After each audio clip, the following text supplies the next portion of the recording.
Hello, it's Linda from Lányos Handmade, and this is sort of a part 1A or 2A of the series, but I just wanted to make sure that you knew how to do card slots, because this slip pocket that we've put into our Gemma bag lining, I've turned it inside out so you can see it better, it can be altered before you sew the gusset on. We can put foam on it, which I plan on doing, but obviously I'm going to do it after I sew the gusset on because the gusset's already sewed on. But we could alter it by putting, maybe a place for a pen. Basically all you have to do when it's not sewed together is sew an extra line down here of stitching so that you can slip a pen in, or you could put this big pocket into two sections. Maybe you've got a phone and something else you want to carry, so you just do a line of stitching down the middle. I didn't explain that in the previous ones, so we're going to go through it in this one. The other thing that might be popular to do is put card slots on, because that way you can have your pocket and your cards too. So we're going to do the card slots today, and I'll show you how to do them, okay? So I didn't drag you back to my iron when I prepped all these pieces, but this is going to be the lining for my card slot pocket, and I've decided to make it 8¼ inches by 6 inches. I can write the conversion down for it on the notes so that you can have inches or centimeters. So this is going to be the lining of the pocket. I just put Shapeflex on this one.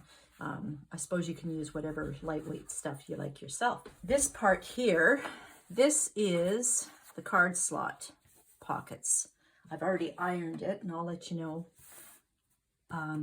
where the folds are. Now, the one thing I did do was I wrote all the measurements on the other side as I was ironing, and I forgot I had directional fabric. So everything's upside down. So don't look at the numbers. I will tell you, and I will write in the notes what we do. So to start with, this is a handy little thing here. I use this for pressing. I use a 1/2 inch pressed for the seam allowance to start. And I press that up. And then after, that was wrong sides together again, I do another wrong sides together, and I do it at 2 inches.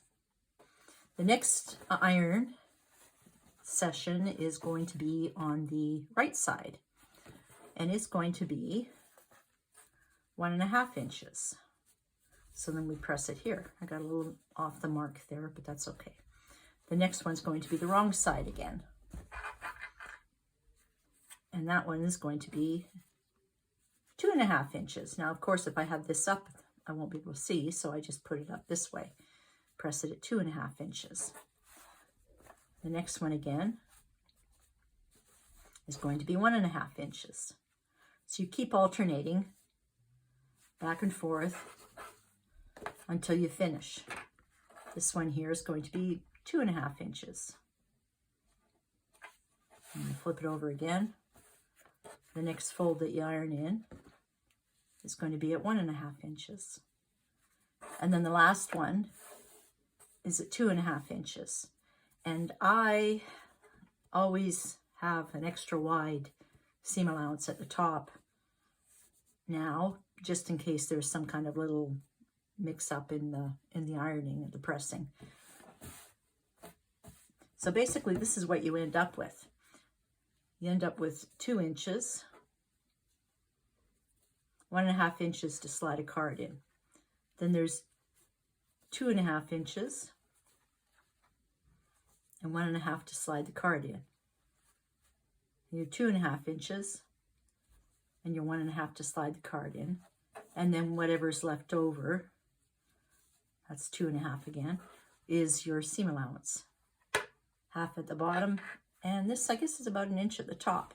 Now, if you don't have one of these things, what you can do, besides measuring a 1/2 inch seam allowance, is then do a line at 2 inches and a line at 1.5 and a line at 2.5, 1.5, 2.5, 1.5, all the way up.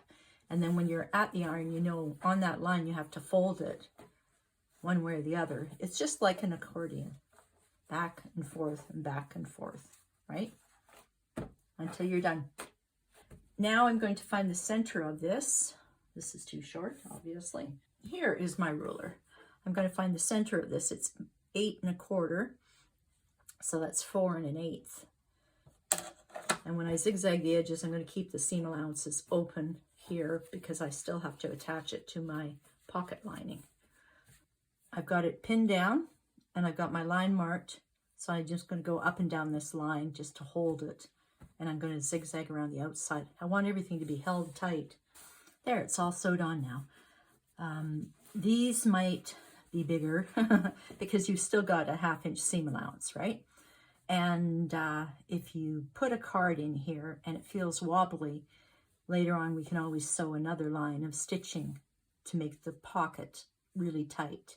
But let's get it sewed on with the seam allowance first and see how it is. From this side, you can't see very much except for that big yellow line.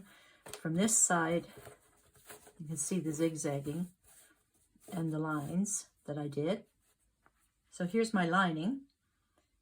Now we can sew it just like any pocket that you make.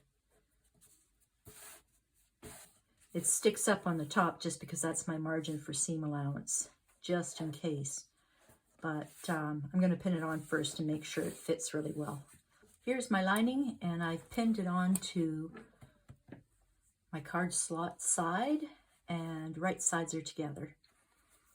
This is extra long, so I'm going to cut this off because I don't need it.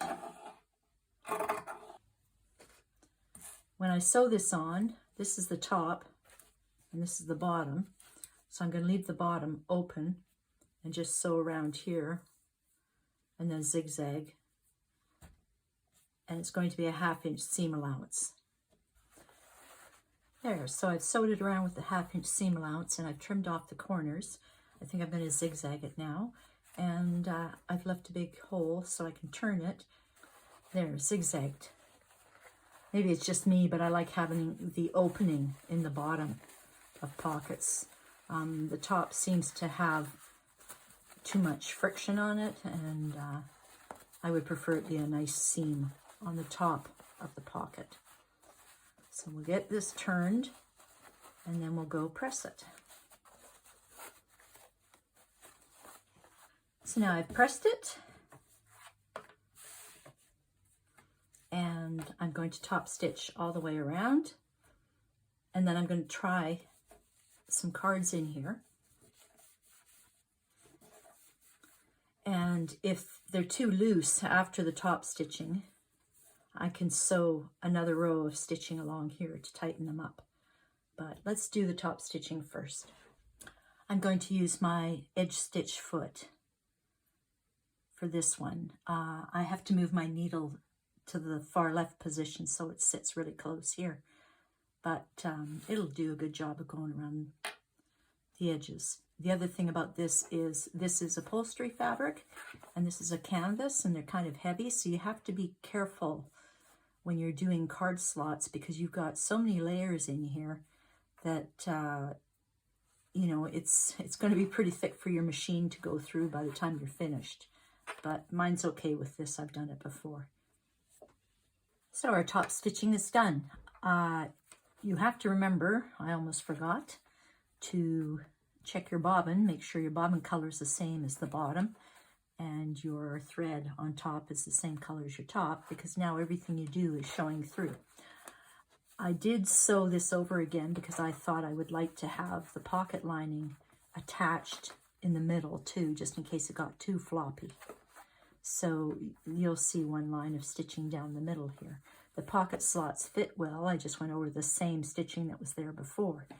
And I filled up all these with cards, and they're snug. They don't fall out, but it works really well. So this you would now put on your bag.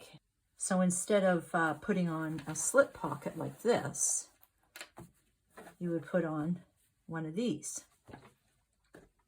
And of course you would do all this before the gusset was sewn up.